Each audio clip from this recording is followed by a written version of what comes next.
So, okay, picture the bleachers at graduation, Oh, yeah. right? Your aunts and uncles, they drove across like 3 states to be up there. Waving those homemade posters? Exactly. Mm. Cheering at the top of their lungs as the graduate finally crosses that stage. Yeah.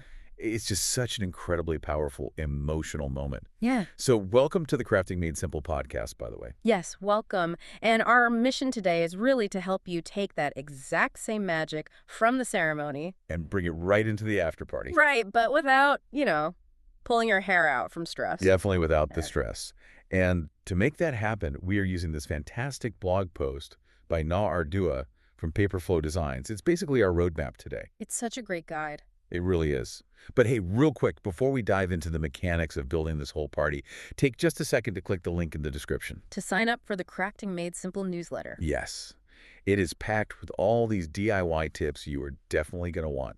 So, okay, let's unpack this. I kind of like to think of a graduation party like a theater production. Oh, I like that analogy. Yeah, so the graduate is the star, right? Yeah. And your decor, well, that's the set design. Huh. But everyone always says to plan ahead for parties. So what makes a DIY graduation party so uniquely vulnerable to, like, last-minute panic? Well, it's honestly the sheer number of moving parts that rely on completely different skill sets. Okay, how do you mean? So the hidden trap of DIY isn't just the crafting itself, it's the context switching. Context switching. Yeah, like 1 minute you're this artisan carefully hand-painting a centerpiece, right? Right. And the next minute you are suddenly a frantic logistics manager. Oh, gosh, yeah.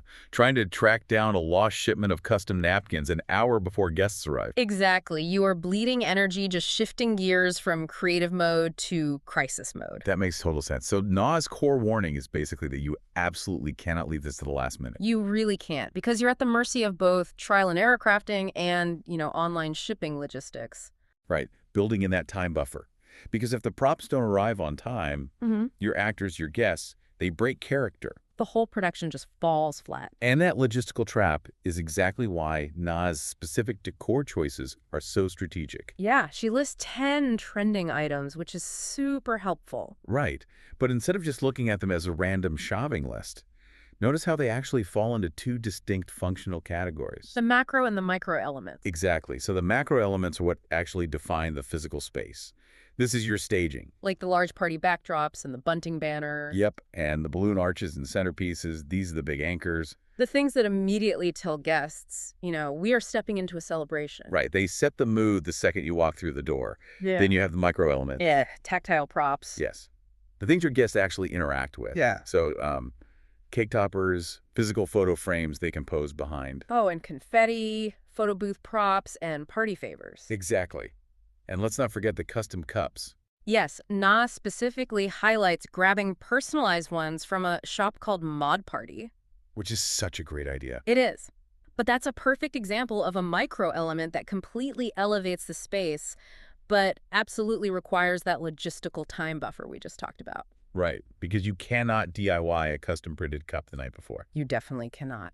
By the way, if you want to check out those custom cups, or really any of the other items we just mentioned. We put a link to all these supplies right in the podcast notes. Yes, or you can actually head straight over to the blog at paperfuldesigns.com. What's really insightful about Na's approach, though, is the intentionality behind it all. Absolutely. When you understand the function of your decor, so staging versus interactive props, and you combine that with an early planning buffer.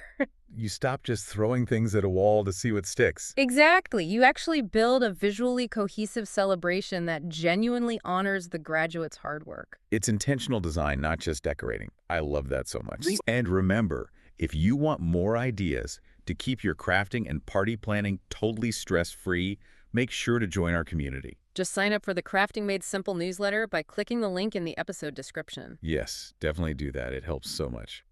Breaking down the decor by how guests interact with it actually raises an interesting question to leave you with today. Oh, what's that? Well, it's inspired by a really subtle detail Na mentions regarding those party favors.